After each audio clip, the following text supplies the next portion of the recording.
Richard Rochford, author of a remarkable psychological thriller, A Born Victim.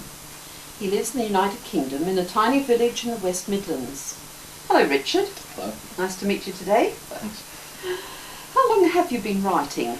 I've been writing academic material for some years, but really started writing fiction in 2010, initially writing short stories and then beginning work on A Born Victim. So your book, A Born Victim, if you had to summarise it in less than, say, 20 words, what would you say?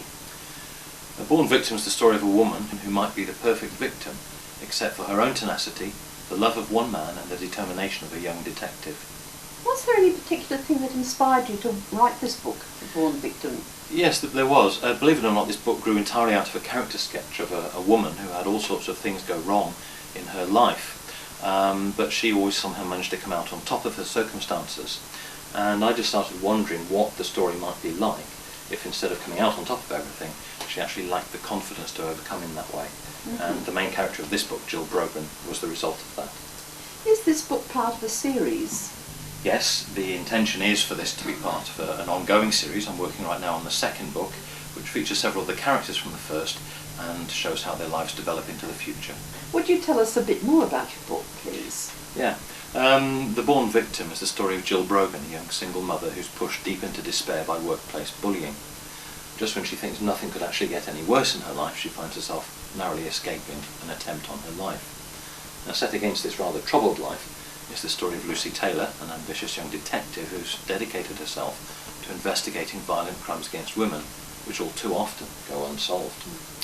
Now, as she investigates case after case, each one more disturbing than the last, Lucy Taylor begins to see common threads which she hopes she can unravel to find the villains and eventually bring them all to justice. The book reaches something of a climax as a determined, well-organised criminal group emerges from the shadowy world of cyberspace to carry out one last crime in the real world. Lucy Taylor, the detective, and her somewhat geeky sidekick, Mike Watson, are all that stand between the criminals and their victims at that stage. Throughout this book, psychological themes are analysed, which lends it a rather deeper, more serious note besides the fast-paced thriller aspect of it, and I explore the factors which have formed our attitudes towards women and the acceptability of violence against them in society. Do you have plans for a new book? Yes. Can you tell us a bit about it, please? Yes. I'm currently working on a second book called A Born Survivor, keeping obviously the common sort of title, which develops the life of several characters from The Born Victim, but also introduces some fascinating new characters. I rather like the idea of keeping characters and sharing with readers how their lives develop and the adventures they have.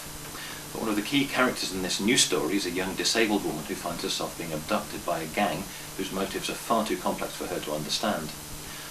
So while the first book has a theme of victim psychology running throughout it, this second book examines what I think of as the Shackleton factor, the thing which allows an ordinary person to overcome the odds and survive despite their circumstances. What do you believe is the most difficult thing about becoming an author? It's not writing the book.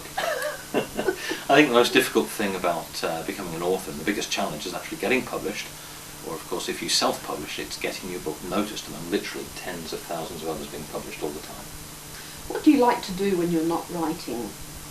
Well, besides beekeeping, which is one of my hobbies, and walking in the country with my dog, I like to travel. I've been privileged to travel and spend time in many of the countries of Europe.